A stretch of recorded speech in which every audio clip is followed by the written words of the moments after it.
Like, The Rock. Well, he doesn't have a hairline, but you get it. I'll, walk you to the door. This hurts. I'm hurt. My body. Besides the boredom, is the crappy motel I'm staying at. I got some news for you, buddy. Breaking news. This bed can fit two.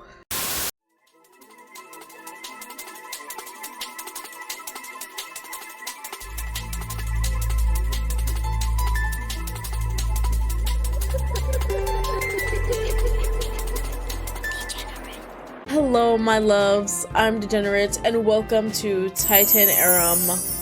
This has been on my list for a really long time, and you know, I'm going through the list right now. I'm going through it. So, yeah. What is this game about? I totally forgot. Okay.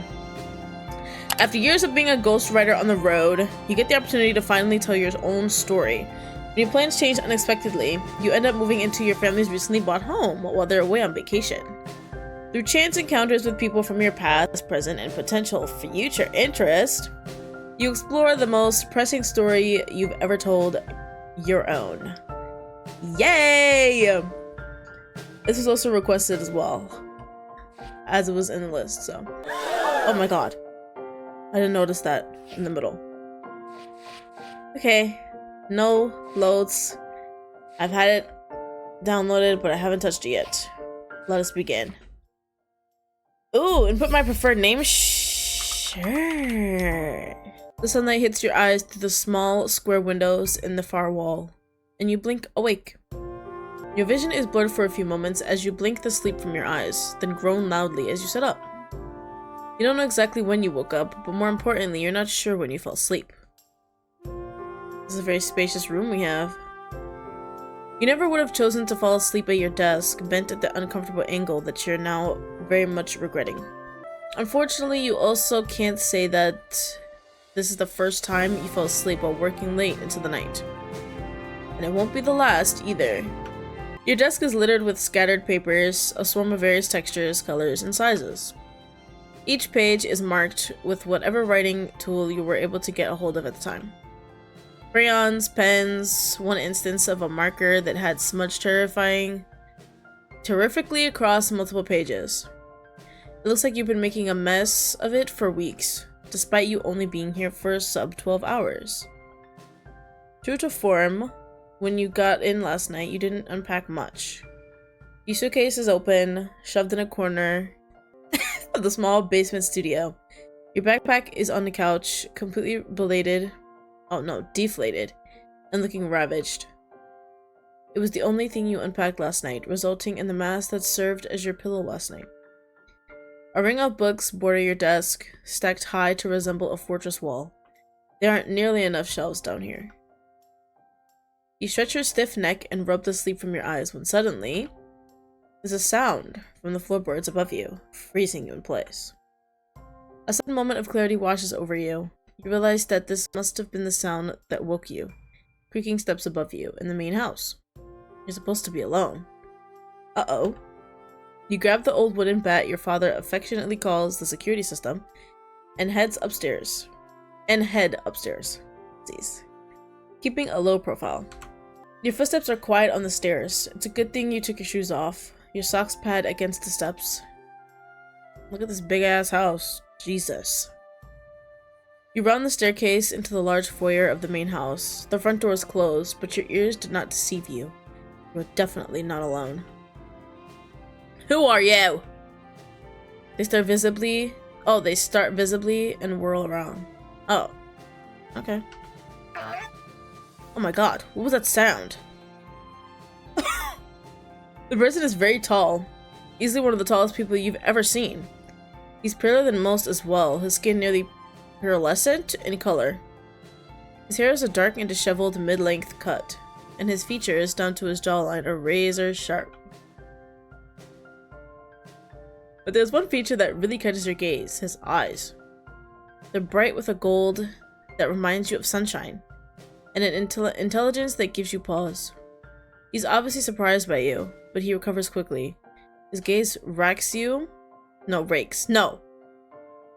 Racks? Rakes. Goddamn! I'm gonna say rakes. His gaze rakes you up and down, taking in the sight of you brandishing your bat and likely terrified expression. His own expression relaxes quickly. He almost looks amused. Oh my god! That's the sound they make when they talk. That's so funny. I like that. We love sounds. My apologies, I wasn't anticipating anyone at home. Are you a ghost?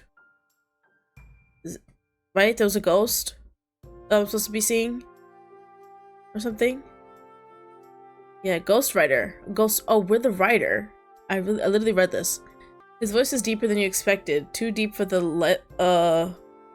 lithiness of his frame and features. Never heard that word in my life. It has a rolling quality, like thunder, that distracts you. Your answer is more sputtering than you would have hoped for. Obviously, but here I am, so... You gesture with your bat somewhere between a threat to swing and a sweep in his direction. You're sweating, and you pray he doesn't notice. You also hope they don't notice how disheveled you are. God, you also hope you don't have dried drool on your face. Wouldn't you have felt that immediately? You cut off the thought. It's utter nonsense.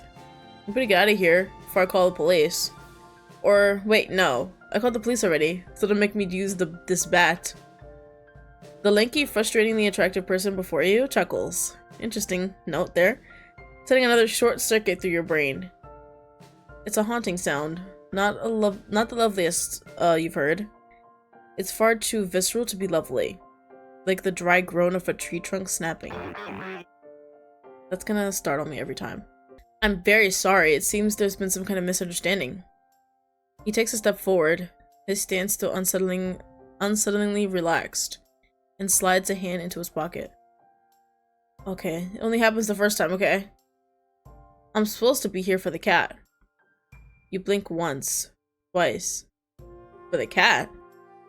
Your mind feels sluggish, embarrassingly slow at pulling up the image of a large gray and black tabby. Bartholomew! That is amazing! What an amazing name for a cat. I love that. Your face flushes red immediately. You quietly curse yourself. And the damn cat. Aster's smile has a wicked edge, amusement twinkling in those golden eyes. When did he say his name? Did I miss it? Probably. So, may I ask your name? You clear your throat, desperately trying to dredge together some semblance of composure. Of course. I'm sorry. I'm D. Lovely to meet you. Uh-oh. Aster let himself in without knocking or anything. That's... Ooh. What a cool way to do this. Expected, he didn't realize anyone was here. Weird, really fucking weird. Unsettling, but makes sense. That's... He didn't realize anyone was here. I don't know what the fuck to say. Unsettling, but makes sense. Oh, you didn't realize anyone was here, right? That's true. Bartholomew, as if knowing what kind of embarrassment he's caused you, appears at the bottom of the stairs. He passes you without a glance and winds himself around Aster's legs, purring loudly. Can I see the cat? Is that possible? Your eyebrows raise, mildly impressed. Barty? Nickname, I know. Is it known for talking to many people outside of the family, and even then is considered more of a camarader- what? What the f- We're gonna skip that. C-word roommate than a companion. It's as much confirmation as any that Aster is being honest with you. He's clearly familiar with the cat. He leans down, bending his long legs to scratch behind Bartholomew's ears. Or ear. The cat nuzzles against him happily before making his way into the kitchen, looking back expectantly for Aster to follow. He doesn't, instead straightening himself and directing his attention to you once more. Again, my apologies for the shock. Apparently your sister failed to communicate the entirety of the plan to either of us. Your brain stutters once more, struggling to assign meaning to his words. Sister? Oh, of course! Yes, I do. I have a sibling.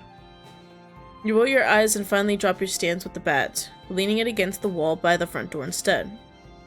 Camellia must have asked them to check in on the cat while the family was away. It was quite like her to forget to alert you to a change of plans, actually. You sigh loudly. That makes sense. I'm sorry about this. You chuckle awkwardly. Aster nods, his smile growing marginally. Not to worry, I don't mind at all. Your face heats, and it takes effort not to avert your gaze. Goddamn, we're really in love with this guy. He's so far away, though. Come closer. But you refuse to let this man get the best of you. Yes, he will not beat me. He will not. He will not beat me. Or at least not let him know he has. Oh. So are you a social worker too? Uh-oh. The f. You met with a bark of startled laughter. It's both jarring and contagious. My god, making you smile as well. My goodness. Why does it only happen occasionally? That scares me. Like, a lot. No, I'm very much not. I work in a legal department. Oh, in the legal department. You snort. Fair enough. You suppose those are quite opposing fields at times. Are you here alone? Why? The question throws you off immediately, and you frown at him. Due to the trip, I mean. He seems to note the discomfort he's caused, and is quick to try to amend it. Camellia mentioned the whole family was going, and yet here you are.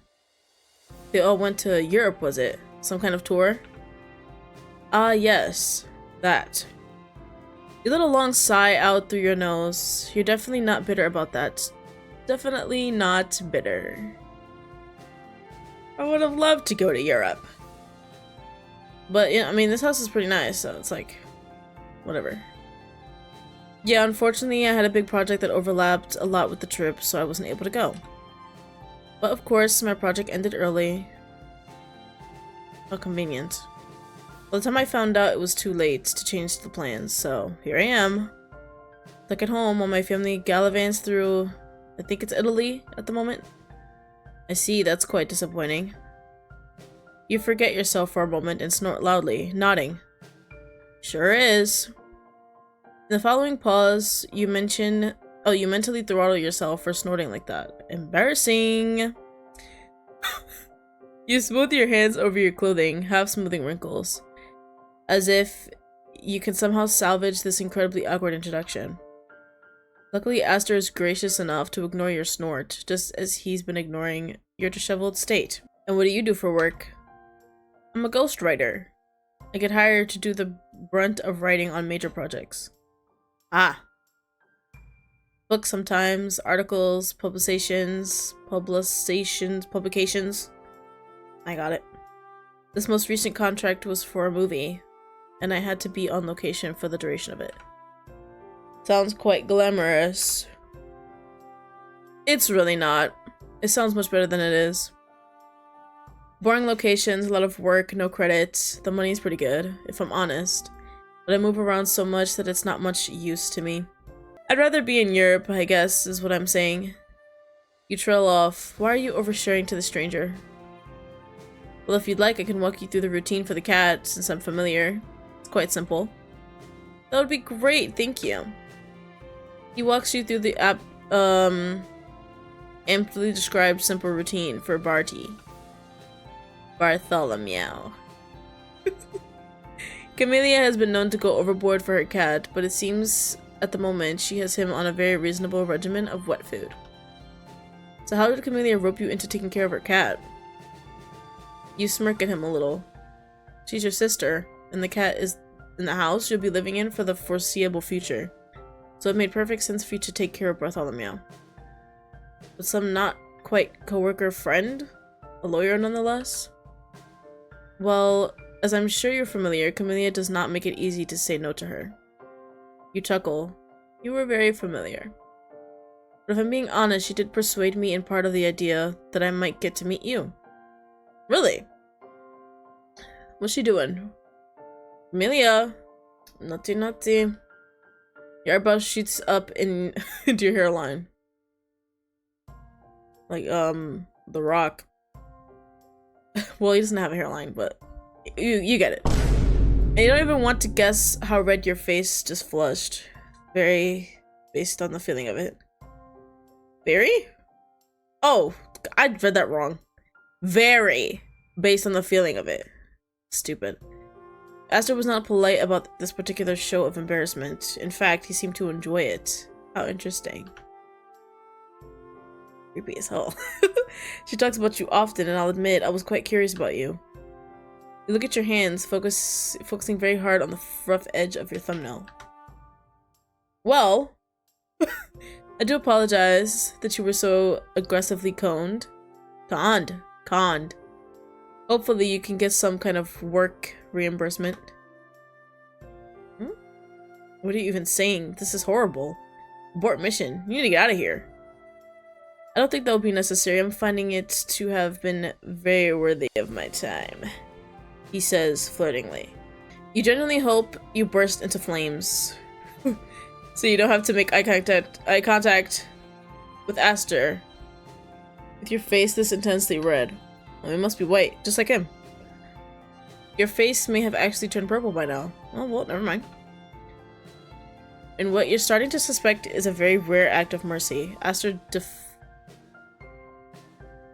deftly changes the subject. It took me a little while, but I got it.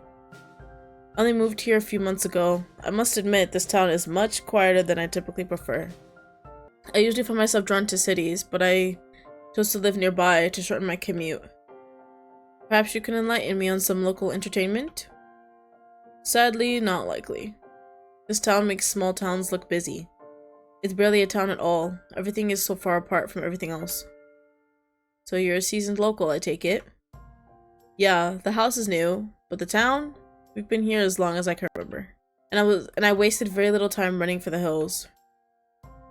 Not that it can't be a nice place to live, it's just not my thing. Oh my god. And what is your thing exactly? I enjoyed Boston a lot. It's got the city energy, but not quite as crowded as Manhattan. I've never been anywhere outside of where I am, so I don't know what the f Boston feels like. I know what Manhattan feels like, though. A cesspool of ass. Aster is strangely easy to talk to, even while fumbling and humiliating yourself with a shocking amount of regularity. Talking to him is effortless. Too effortless, honestly. You clamp your mouth shut on your next words before you can embarrass yourself further. He's charming, calm, clever, exactly the kind of person Camellia would usually befriend. You wonder why she's never mentioned him before, even with him being new. Well, I won't keep you further, given that I obviously interrupted your day. I was asleep, so... Well, I mean, yes, but no. It wasn't a problem. Thank you. Oh my god. Stop talking while you're ahead. I did set aside this time to continue checking on the cat for the remainder of the week. If you don't mind, I have no problem continuing to do so.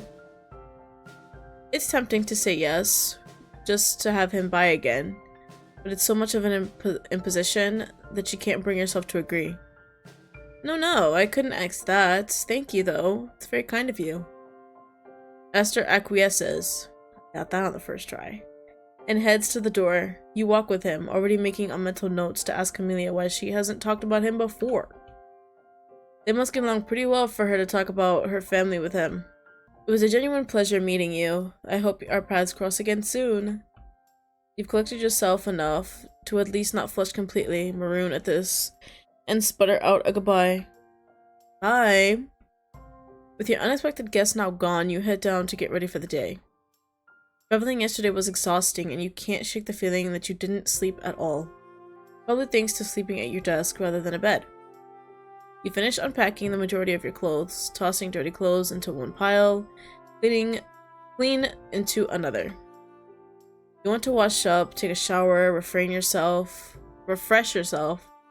Whoopsies. But the books are a problem. They're piled on nearly every surface of the room, including the floor, making navigating the space unnecessarily nightmarish. You decide instead to change out of your travel clothes, splash your face with some water, brush your teeth, and spend a good chunk of the day clearing your floor. Beautiful. Finally, you put most of your books on some shelf or another, and place all your current research within easy access, piled on your desk and the kitchenette counter. Your phone buzzes loudly. You anticipate Camellia checking in Barty, but the name is one that surprises you. Theo! Theo was a kind of friend who had always almost been something, but never was for one reason or another. What the f does that mean? Oh. I had to reread it for a second. It had been a while since you'd last spoken, more than a year, the last time you'd been living in the area. Hey, I heard you're back in town. I feel like probably an uppity person. You stare at your phone trying to decide what to do next when it buzzes again. Want to catch up? You respond with, God damn! No. You can't take the feeling you didn't sleep at all. What? You're feeling okay, but moreover, you wouldn't feel right turning them away. You're kind of tired, but you're willing to spend time with them. Does this determine the rest of, like the game? I'm scared now. God damn. You're kind of tired, but you're willing to spend time with them. No sooner than you send off your response, do you hear a knocking on the door upstairs. You're joking, right? You sigh to yourself. You like seeing Theo, but part of you had hoped you'd have some time to mentally prepare. They were texting from right outside my door? Good to open the door and let Theo in. You're joking. Put them dogs away. Why? I understand. I get you. Game. They smile broadly when they see you, but you know them too well for that. You can see the nervousness in their eyes. I kind of expected everybody to have a different sound, but what was that? Nice to see you. I hope just stopping by was fine. You bite back your reflex response of, well, it has to be, I guess. What if I would have picked the other option? Just going to sleep. Would have just been standing out there in the cold. And instead, smile at him, waving them inside. At least you knocked. Why wouldn't I knock? Sorry, ignore me. There's just been an unusual amount of visitors today. 1? No, 2? You'd be the second. You wave Theo inside. They look around, admiring the grand foyer entrance. It was certainly much larger than your old family home. House is very nice. Thanks. It was built in the 1800s or something. Dad is very into it. As he should be. It's something to be proud of. Please tell him I send congratulations. You grin at them. Theo defaults to politeness when they're nervous. They've done this since they were 8 years old, something that made you fast friends. There was something you found genuinely hilarious about an 8-year-old being so formal at that age. I don't know, I could just imagine. After you, ma'am. 8-year-old? True to form, Theo holds out their hand for you to shake, and you snort back a laugh before grasping it and shaking it with cartoonish vigor. Hello, sir. Yes, how do you do? They roll their eyes at your terrible joke. I thought it was amazing. Me, I guess. But it has the desired effect, and their smile relaxes. Come on, my place is downstairs. You're quick. Wait a minute. We're just friends. You lead them down to the basement apartment, moving some notebooks off the couch to make room for you to sit. Comfortable. As you move the books, you notice one on top of the pile that you don't remember putting there. It's a play titled The King in Yellow. What's with all the glitching?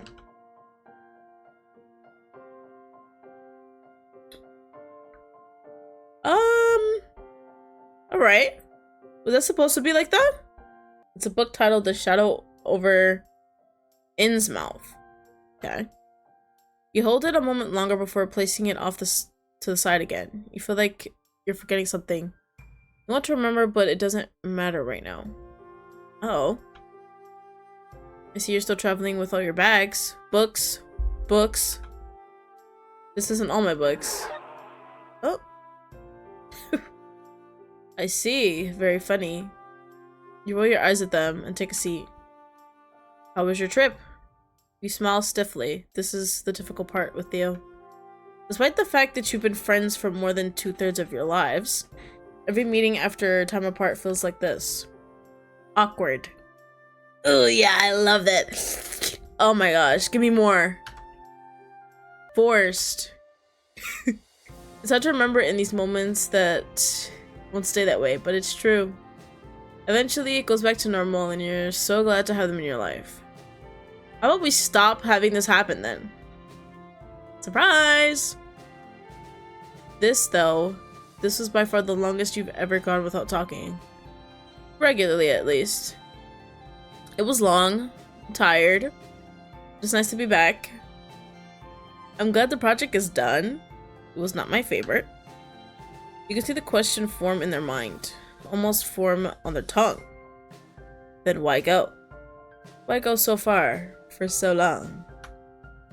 But neither of you want to have that fight again, so they go in a different direction.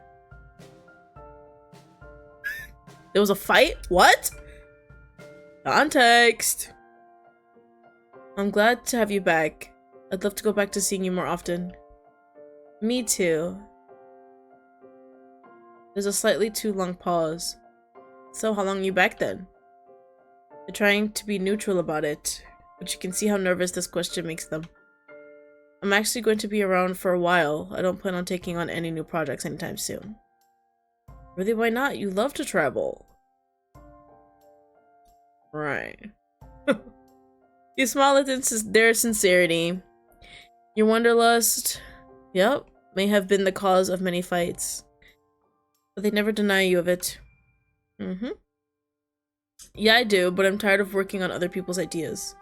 At least for now. I want to do something of my own. Oh, that's where that comes in. That's amazing, you should. Kid. I've always said your talents were better spent on your own stuff. There's a pause. You know they mean well, but the comment still makes your teeth clench. It's the same thing they said the last time you spoke. That selling your skills without taking credit was a waste of your abilities.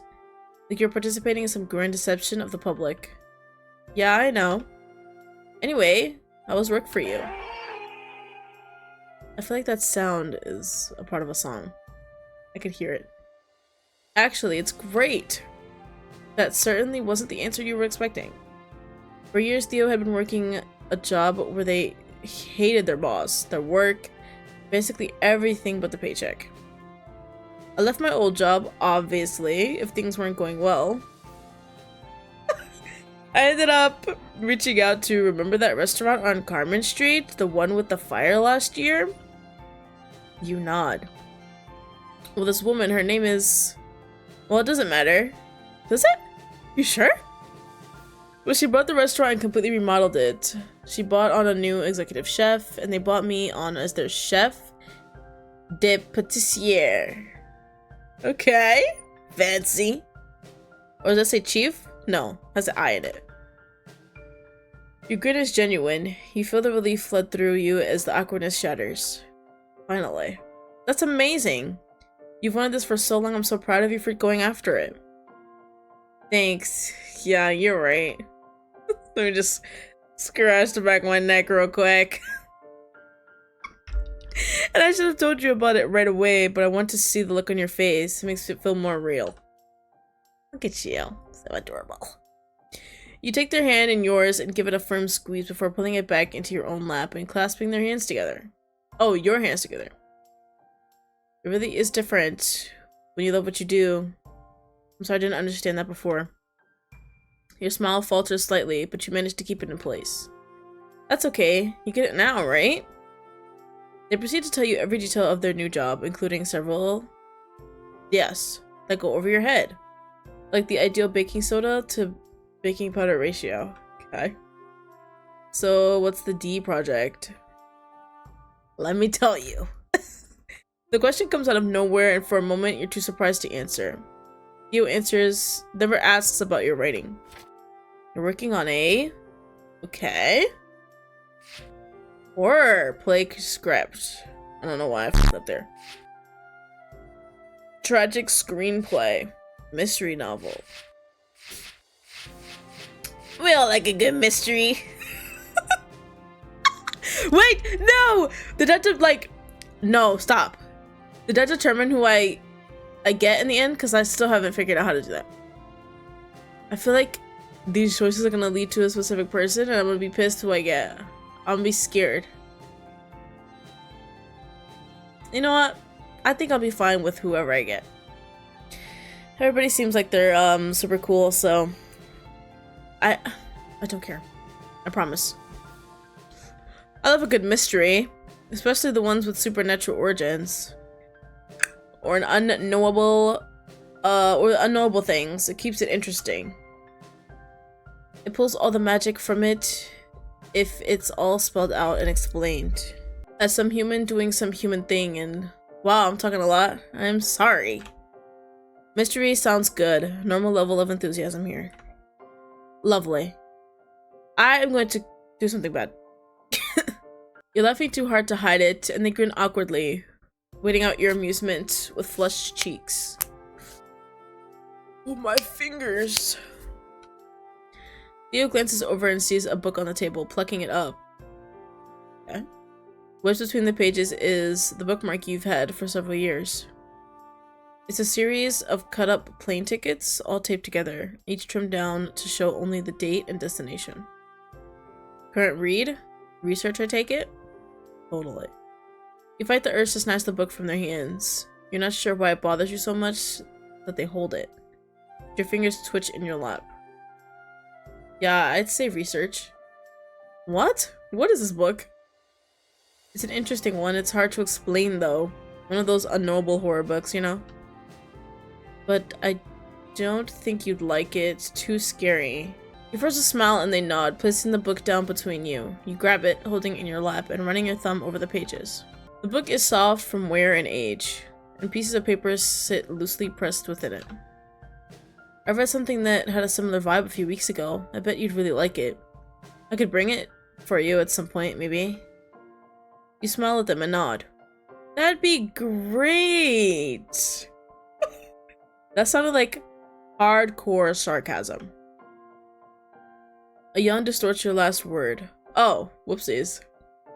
And you cover your mouth to block most of it. I should let you rest. You're obviously tired, and you only just got home. Damn. I thought we weren't actually tired. I know that choice actually was, like, true. They stand wiping their palms in their pants anxiously before turning to face you. You stand as well. And there's a long pause. I'll, walk you to the door. This hurts. I'm hurt. My body. This is new. Usually once the awkwardness passes, it's past. At least until the next gap of communication. But it's already returned with a vengeance. And you find yourself walking them up the stairs in a tense silence. Well, thanks for having me over. Of course. It was, good to see you again. And I'll see you soon. They hesitate at the door, shifting their weight back and forth before holding their arms out to you for a hug. Where my hug at? They let you decide whether to close the distance or not. So you couldn't bear the idea of leaving your oldest friend there like that. The hug feels awkward. Why are you doing this to me? What are you doing? Stop. You still fit together as naturally as you always have. Your arms are wrapped around their torso. One of theirs is around your shoulders. The other curling the back of your head gingerly. Ginger. Well, something feels strange about it.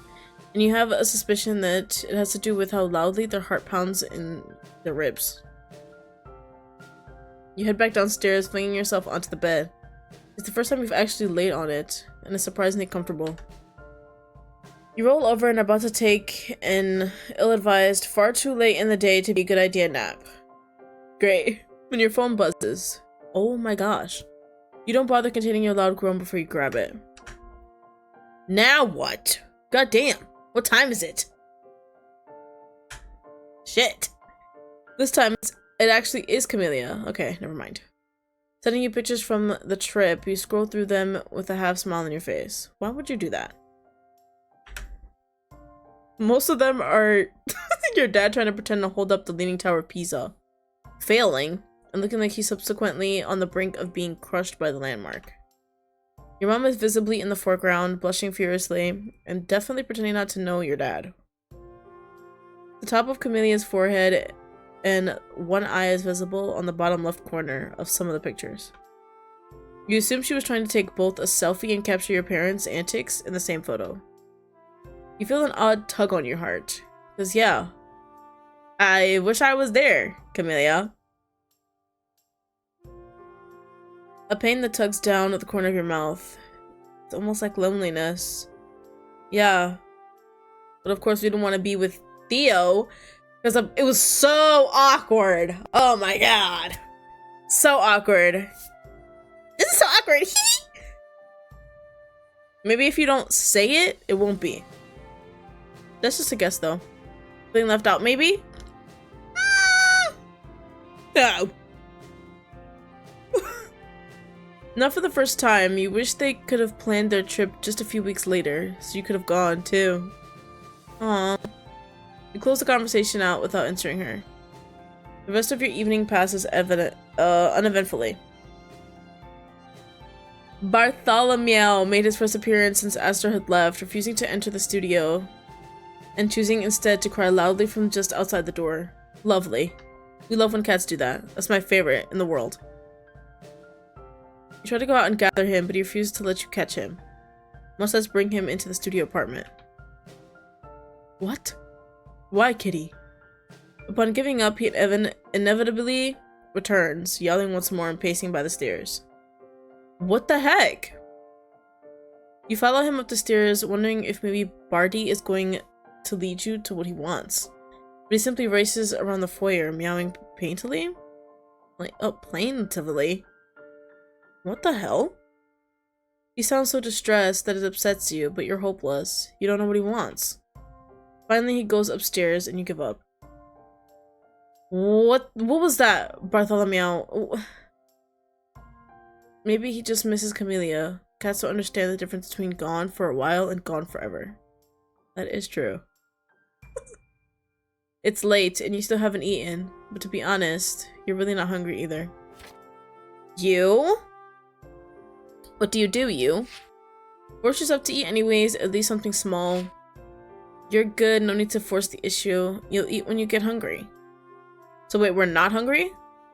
We're not hungry. You still haven't eaten, but you're not hungry. I'm not gonna force food, because it's gonna taste gross. Usually if you're trying to force yourself to eat, the food don't taste as good. You'd expected the cat to come back, but now it's not even meowing at your door anymore. You decide to go upstairs to set out its wet food for dinner, and one of the treats Camellia left. You thought Barty would want to spend more time with you.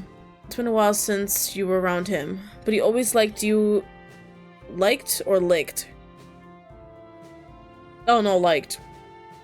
He always liked you up until now, even if he was Camellia's cat and not yours. Not to mention, with no one else home, you're really the only option for cuddles or affection. Lovely. Last resort. When the food and the treats out, it still doesn't come to you. What? You wait for a while, even taking some steps back and waiting further back to see if he'll come. Calling him a few more times. He doesn't come.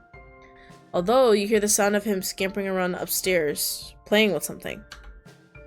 You can't help but feel a bit rejected by the cat, and maybe a little offended? Oh my god. At the very least, the cat's behavior is very strange. ... Maybe Barty just doesn't remember you. Probably just mad that Camellia isn't here. Barty isn't avoiding you. Doesn't remember you? How often do we see this cat? Jesus. I'm gonna just be like, yeah, Camelia's not here. Their actual owner, so. Maybe since you're here and she's not, he blames you. Oh, damn. He would have been here by himself if I wasn't here, though. You decide to leave the door open for Bartholomew. I love this name. Anyway, in case he changes his mind or wants to sleep with you, rather than by himself in Camille's room. You settle in for the evening and pick up the book you started on the flight. You constantly forget the title. It's something about monarchies and... No wait, that doesn't sound right. You got it at a tag seal, and the cover is so worn that you can't make out the title page anymore. Like many other books and plays, it also doesn't have a title page inside the book. It simply begins. What the hell? That's an odd book. You have to settle for what you remember from the description the man on the tag seal gave. It's an old, obscure play with a strange reputation. The first act has been mind-numbingly boring. It's the first act. It's supposed to be a very dramatic, psychological thriller type play, but so far mundane at least. Oh, at best. You remove your plane ticket bookmark from the book and resume reading. Predictably, you don't make it very far before falling asleep. Oh yeah. The next morning is uneventful, thankfully. You didn't rest particularly well, but you're feeling much more productive. Only because some sourceless anxiety is buzzing through your veins. More effective than any caffeine. You unpack your suitcase, reorganize your books once more, and feed the cat, who still hasn't made a reappearance from last night. For just a moment, there's a tug of worry, and then you realize he's probably still sound asleep upstairs. Checking is always good. Just to make sure, I always check. Usually if my cats aren't in the places that they usually are in, I will look around until I see them. I'm not joking. You will be seen, kitty. Both of them. You sit down at your desk, your new pile of books stacked on the corner, along with a few of your notebooks and a journal you use to keep track of ideas. Your current read from the tag sale is on the top of the pile. It was boring, but in flipping through the pages this morning, you thought you saw something interesting in the second half of the book. You immediately turned the pages away to avoid spoilers, but it had reignited your interest in the book. Just as you open your notebook to start brainstorming, your phone rings. Again. You consider completely removing the battery from your phone for a brief moment, but you stop yourself. This must be an old phone. I can't even do it with my phone anymore. You sigh loudly, seeing the caller ID, and answer. What, Oscar? I said that really loud, but Oscar? It's a contracted editor you worked with on your last job. And a pain in the ass. Lovely. I can't wait. Or wait. Was it the job before? No, this doesn't make sense. This most recent job. Oh my god, that sounded traumatic. Did Jack pay you? You blink, confused for a moment, then frown. Yeah, of course he did. Of course. That bastard is a piece of shit, and in the project that he did, he would absolutely be the type to not to. Oh, okay. Oscar's typically gruff voice is dripping with venom. Ooh. So he's definitely still mad. That's nice. Oscar, get to the point. Did you actually look at your check yet? You haven't, actually. Sue me. Kind of expected, you know, whoever's doing the paychecks to do their job. You put Oscar on hold and dig through your bag until you find the stiff white envelope with your last check in it.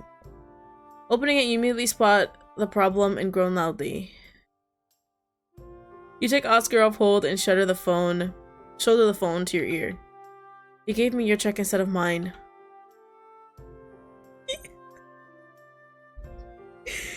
Indeed, he did. I don't suppose it's too much to hope that you have mine? Apparently not, because I do. Great. Another guest in my grand home. You breathe a sigh of relief. At least this is gonna be great. I can't wait. I'm so excited. At least it's just a straight exchange. The last thing you want to do is track down other members of the dismissed crew. Ironically, Oscar is probably the easiest to deal with, even if it's only because he still doesn't know about your part in ending the project. Well, that's good at least. We have different versions of good. Scribbles. Scribbles? What? Don't call me that. Spell check! We have names? Oh my god. Oscar makes a sound that could have been a quick laugh, but it was probably more like huffed profanity. I'm gonna come get it. Okay.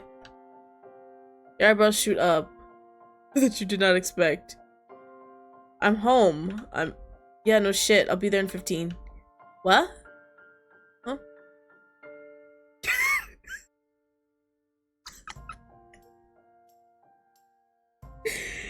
Yo, this guy's gonna be a treat. Oh my god, I'm so excited. Like, this is genuine excitement. I'm not being sarcastic. The line drops, and you're left staring at your phone, dumbfounded. Or, no. I did that Gen Z shit. Phone. This is a phone. This is how you make a phone. I don't know why I did that first. I take it back. Your eyes immediately drift to the journal with your notes from the job. The script edits Oscar was supposed to finish. Oh god. But you did it instead, faster than he could. Ending the job early and snagging nearly a third of his pay. It was enough to work on your own project for a while. So because I did his work faster than he could ever do it, I was able to get some of his pay. Interesting. You shove the journal into your bag and toss it into the corner of the room. Oh, into a corner. Whoopsies. It's much easier to push the guilt aside when the evidence isn't staring at you. Your gut clenches suddenly, the fizzing in your blood spiking to panic. Oscar had opened the check and seen that it wasn't his name. But he had seen the amount written on the check. Oh no! Was the pay stub easily visible? You pace your room anxiously for the next 15 minutes. It had seemed far too soon, and now it feels infinitely too long. A loud banging noise echoes into your ears. It's Oscar. My heart is going crazy right now. This guy. I don't know. It sounds like he's on the verge of breaking and entering. Calm down. I'm almost there. To the door. I'm almost to the door. You dash up the stairs to meet him, taking 2 at a time. The extortion almost gives you an excuse for your quickening pulse.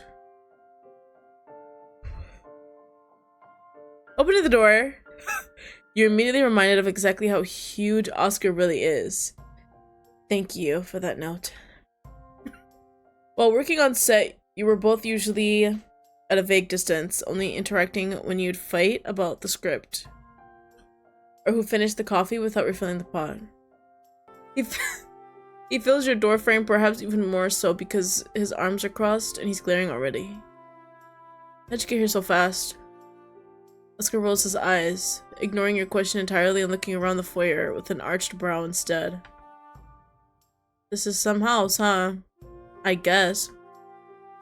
It's my parents', not mine. Didn't know you came from money. Oh. That's actually false. In my real life, I come from dirt. That's what I come from. Don't call me that, and I don't. My parents just bought this place. Dad is retired. Dad's a retired contractor. He's been saving for forever to buy this house. This one specifically? You shrug. Yep, specifically this one. He likes old houses, and there aren't many in town, so. I just live in the apartment downstairs. For now, anyway. You gonna need my check or what? First of all, right? You're the one who started asking questions about this fucking house. I left it downstairs. Oscar lets out a deflated sigh. Just come downstairs with me. I made some coffee. The hospitality is a reflex, courtesy of your mother's strong belief that all hosts should be providing refreshments to their guests. And the presence of coffee demands its subsequent distribution. Yes. Oscar sighs loudly once more, but you see the corner of his mouth twitch at the reference to your old war ground. Okay. Fine, not for long though. That could be quick. Obviously. Duh! Heading into your studio, you swing past the counter and turn off your coffee percolator? Okay. Before it can burn its contents. You pour out 2 mugs, the aroma quickly overwhelming the small space. You push the fuller one towards Oscar. Black coffee. Just how he likes it. The second mug gets a pour of your favorite vanilla flavored creamer until the liquid is more tan than brown. Oscar makes a noise of disgust. Why? Rolling his eyes, but saying nothing. He gave up on getting you to drink coffee properly some time ago. He takes a deep sip, then sighs, sounding almost content. Oh my god. This isn't shit coffee. I'm impressed. Well, it's just regular fucking coffee. You grind the beans, do whatever it does in the thing, and you pour it into a cup. That's what you like. You like black coffee. It's just mud water. So, yeah. Don't call me that. And thanks, I know. He scoffs and takes another deep sip. So how are you doing post-Columbus fallout?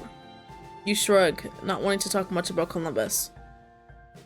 I'm so shocked they screwed over so many people by ending early the way they did.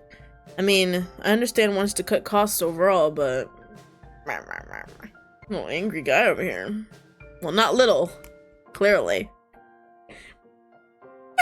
Usually we kept on for months to filming. I'm sure a bunch of us were counting on that. I know I was. You look down at your coffee, swirling it slowly in your mug. Creamer that hasn't mixed in yet sits on the surface, creating clouds of near white. You try to identify shapes in them like clouds. You don't want to think about this right now. Probably not ever. When you look up, Oscar is looking at you with a serious expression. But when he speaks, it's to change the subject, to your significant relief. So what's your next project then? Gonna scribble some 20-something socialite who thinks they need an autobiography before 25?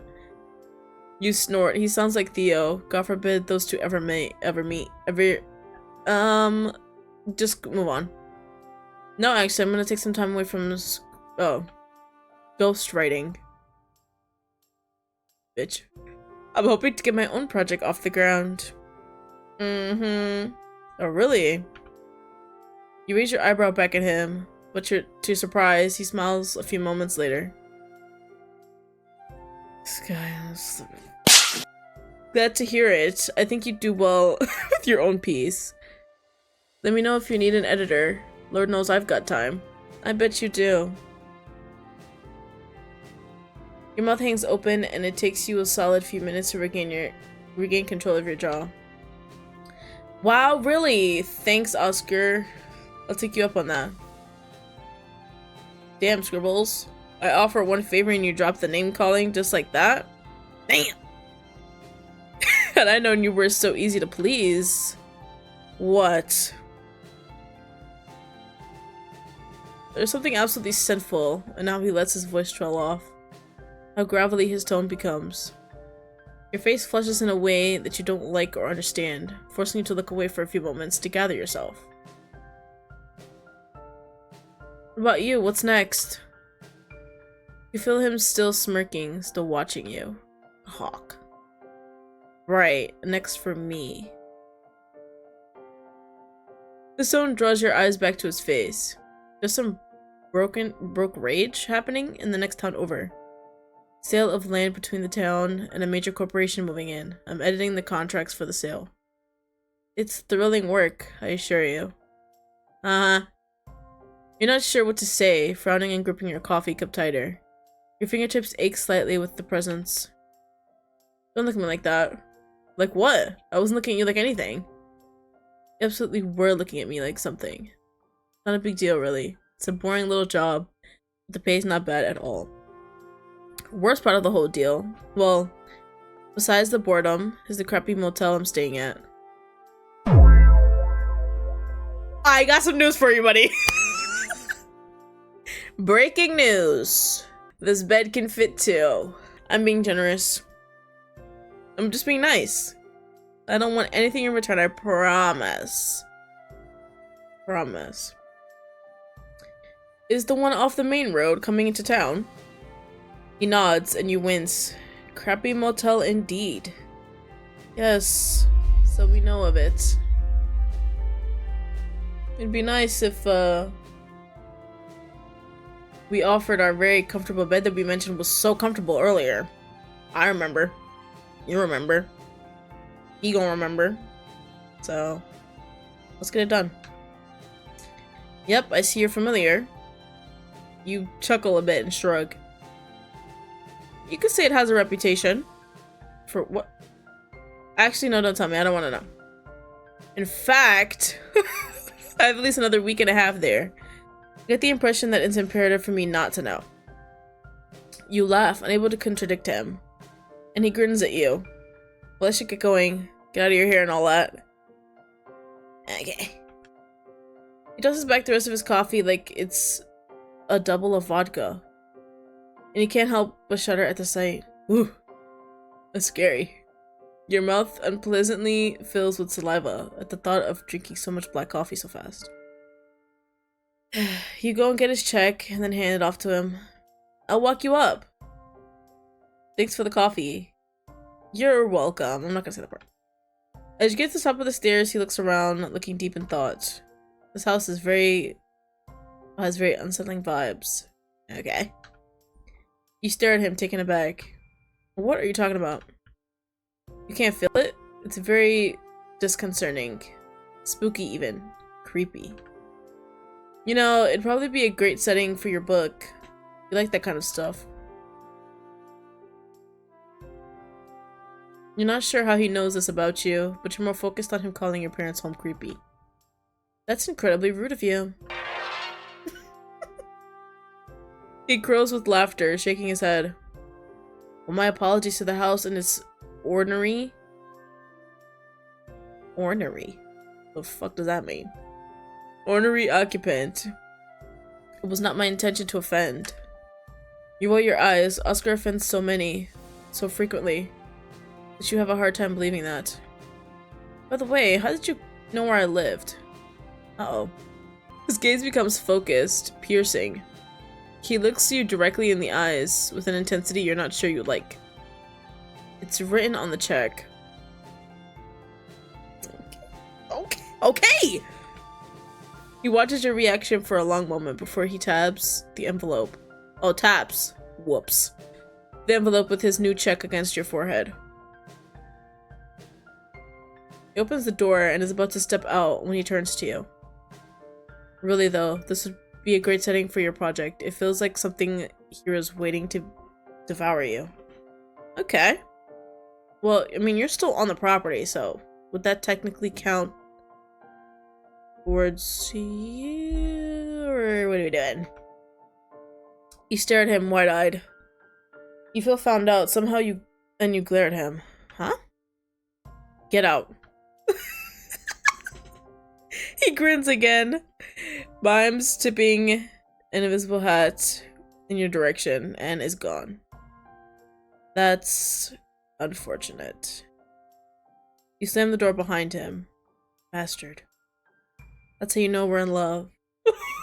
We call him a bastard. Heading back downstairs, your annoyance ebbs away quickly, eroding by the intense desire to write. You don't even make it to your desk, snatching up a notebook from the couch and plopping down, your pen scrolling over the page so quickly the words connect to each other. The ideas hardly have time to register in your mind before they flow into the page. When you next look up, the sun has long set. Still, you don't quite register how long you've been contorted on the couch, scribbling away, until you stand up and every joint in your body projects. Projects? Go back? Protests. I was wrong.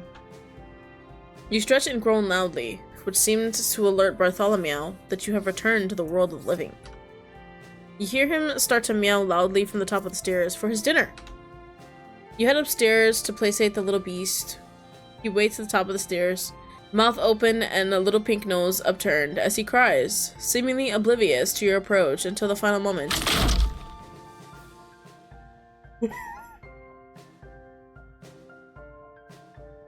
Startled at your sudden closeness, he bolts away from you and into the foyer, and a loud crash immediately follows.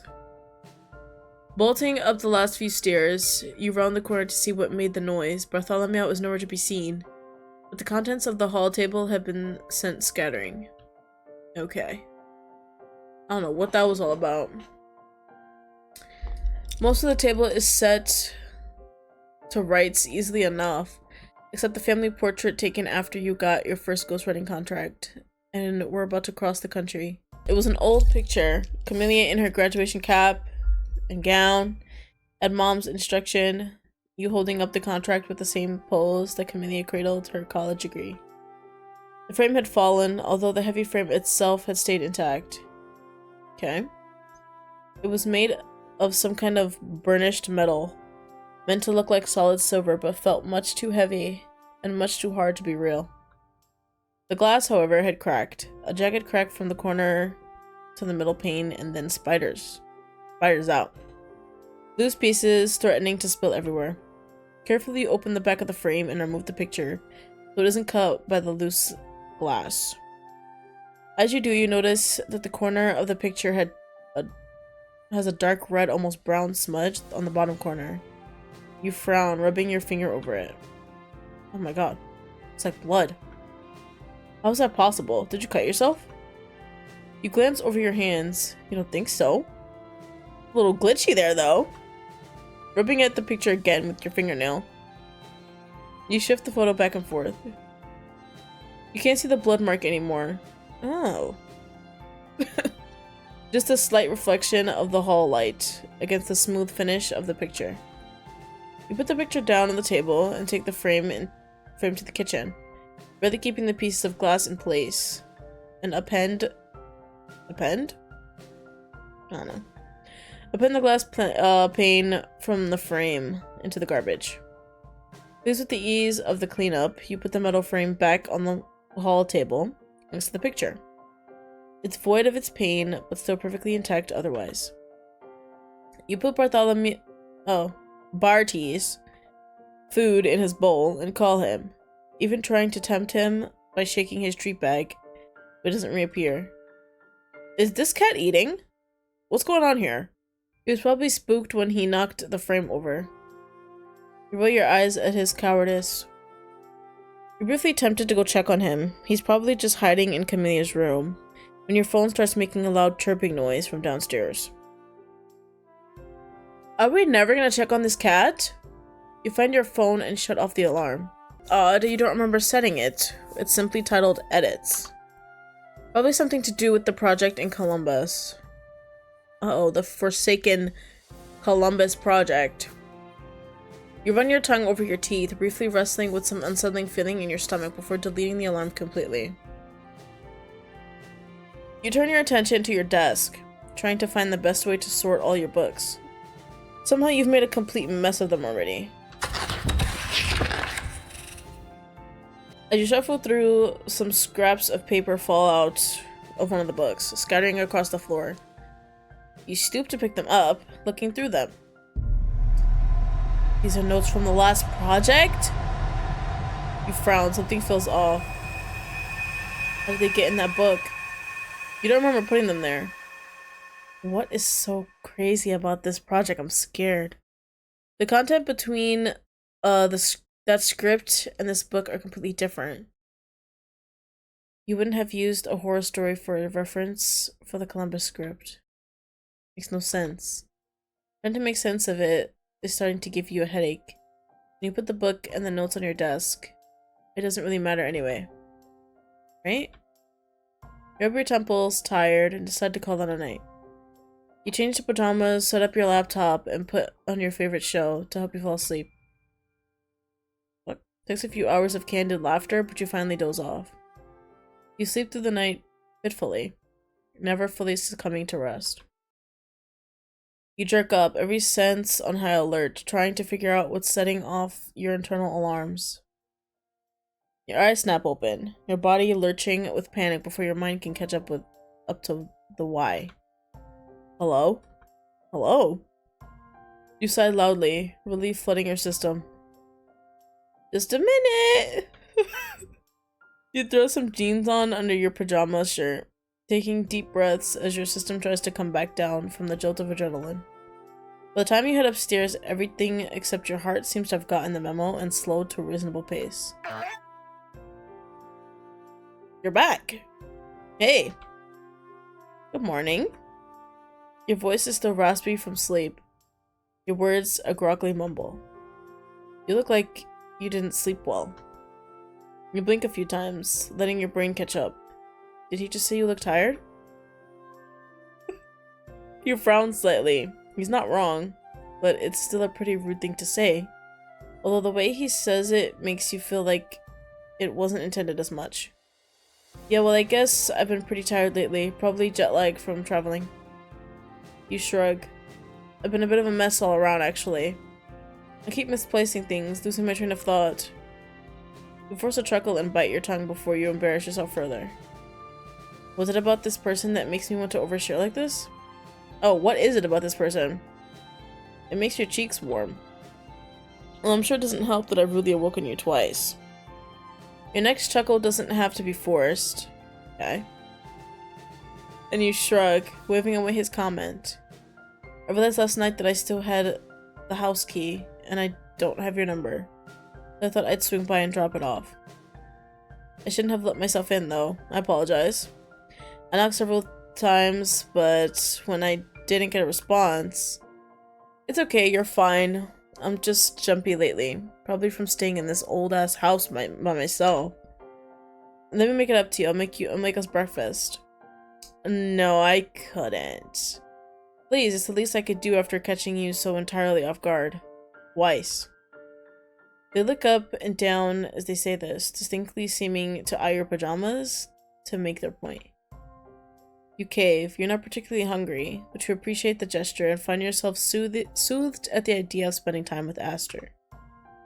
He heads into the kitchen and you follow to help him set up. You're surprised he goes straight for the cabinet with the pans, maneuvering his way through the kitchen without any trouble. You stare for a moment, surprised. He catches your stare and smirks, seemingly pleased to have caught you by surprise. Don't worry about me, I got this. Why don't you go finish waking up? Perhaps wash up? I don't want to completely disrupt your morning routine. You begin to argue, but you acquiesce when he cuts you off with a spatula wave. He's got a point. It would be nice to brush your teeth and put on clothes that are a little less pajama and a little more outfit. That's always nice. You go back downstairs and wash up quickly, brushing your teeth and splashing your face with water. After, you change into an outfit that looks like you're at least trying to be a part of the world today. You rub your hands over your face in an attempt to make yourself appear a bit more alert and presentable. But you give up after a few minutes in favor of heading back upstairs and rejoining Aster in the kitchen. What is happening? Like, I don't even know who... Did I get a person yet or no? I'm confused. I'm probably like gonna stop here because I'm super confused, but I do want to continue. I probably will. I promise. I always do. So I'm gonna... Oh, god damn it. I didn't save it in the beginning. I'm gonna do it right here. Why do I always forget? I don't know. But we're gonna stop for right now. But yeah, that's gonna be part 1 of Titan Arum, or so. Cause I have no idea who's like route I'm on right now. I think it's still the beginning, but I've been playing for a little while, and I cannot play for too long. Unfortunately, I'm sorry. Anyways, that was part 1 of Titan Arum, as I said. I believe everyone can tell who I really like so far, but let's just keep playing. We're gonna keep playing in the future. So you guys enjoyed this one though. I like it, very much appreciated. And of course, subscribe for more of whatever. And with all of that being said, I will see you guys next time. Goodbye, my loves.